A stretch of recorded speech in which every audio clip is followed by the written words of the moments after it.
Hello, this is Mrs. Poland for Algebra 2 Midterm Review, and in this video I'm going to go over examples 35 and 36. Determine if x plus 3 is a factor of p of x to the fourth plus 3x cubed minus 12x squared minus 36x plus 144. Justify your answer. And so what we're going to do is use the remainder theorem. And the remainder theorem says that if you have a divisor in the form of x minus c or x plus c, if you set it equal to 0 and find it's 0, in this case x equals c, and if you substitute that into the polynomial, and after substituting you get a value of 0, then x minus c is a factor of p of x. And that's known as the factor theorem.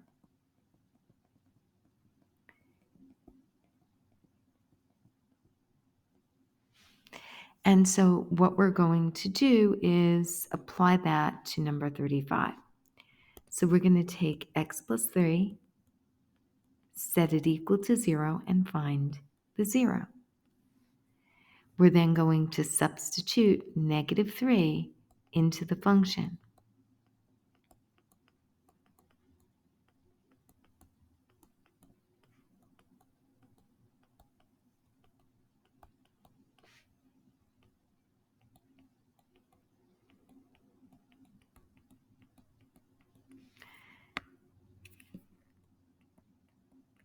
And what I'd like to do to evaluate that function is I'd like to use the store feature of the calculator because I think it's a little faster.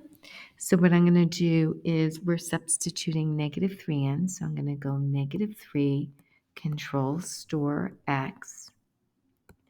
And then I'm going to carefully type the formula. So x caret 4 tab plus 3x cubed.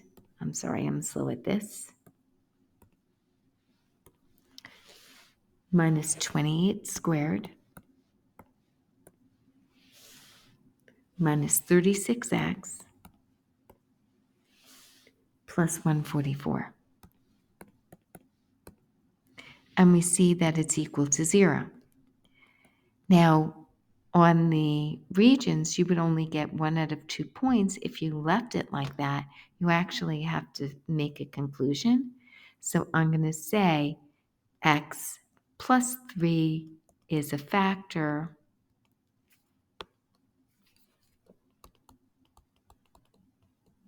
of p of x since p of negative 3 is equal to 0. So that's all you would need to do, and this whole thing would be your answer. So on to example 36. Solve 3x squared minus 18x equals 27 by completing the square and then express in simplest radical form. So what are we going to do? They specifically said your technique. Now, please don't leave this blank if this is a free response and you forget. Because if you forget how to solve this using completing the square, you could use quadratic formula, you just wouldn't get full credit. But in this video, I'll show you how to do it, and you should practice it. So first, when you're doing completing the square technique, and this is specific to completing the square, the first thing you would do is divide all terms by 3. Because you want the leading coefficient to be 1. And when you do that, you get x squared minus 6x is equal to 9. We're then going to create a squared binomial on the left-hand side. By the way, if the constant wasn't on the right-hand side already, you would, transfer it over by adding or subtracting the constant, but in this case, we don't have to worry about it. You're now going to take that middle term and you're going to divide by 2 and square it. So in this case, that's 9. And you have to remember to add that onto the other side. That's a common mistake that you want to avoid. You're now going to factor the left-hand side.